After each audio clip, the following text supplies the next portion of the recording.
Tony Mepham, you were at the bowl today. We billed it at lunchtime as the battle at the bowl, but only one team really turned up today, and that was St Mary's, who started the day 3 points behind, but now they're top of the league this Saturday tea time, and it looks like the title is firmly in their hands. A lot of people will be asking, what on earth happened today? We were expecting a tight contest between the best two teams in the land, but really, St Mary's have absolutely hammered Peel today. We certainly did, and what happened today, St Mary's were absolutely class. The first half hour was a bit of a struggle for both teams, I think, just to get things going, but, once they start to find their feet and the goals start to come for St Mary's, because they scored two within sort of 3 or 4 minutes, it was just St Mary's all the way, and the second half performance was brilliant. They never stopped running, Chris, from the first minute to the 90th minute, St Mary's, and that was what the difference was. They seemed to have the hunger.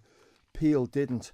Let's have a look at St Mary's first. Well, St Mary's, the goals, the first one came from Frank Jones, turned inside the box, and it was a good finish by Frank after good delivery coming in from the left wing.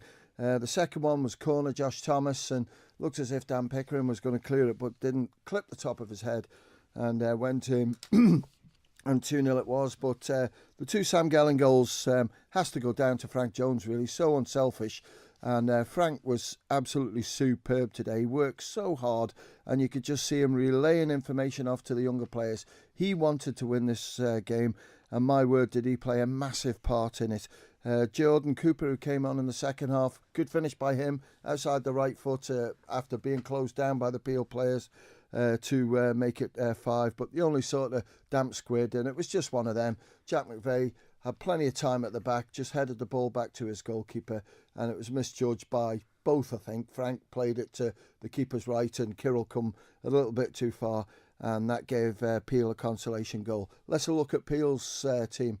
Defensively, I think, personally, my view, Folke got it completely wrong, the defence he picked. When you've got players who've played there all season and then sort of change it round and maybe leave a player out on the bench was, my view, not the right thing to do. But if it had paid off, then he'd be getting all the plaudits. But I think, Lee Gale was so quiet, Rhys Oates was non-existent, and these things happen. Now and then they'll have games like that, and Sean Kelly as well. The three guys that you're looking at to score the goals, to make the difference, to get that win, didn't play well today. And as I say, defensively, Karen Christian got sent off at the end for his second booking, and unfortunately that's one of the parts of Keren's game.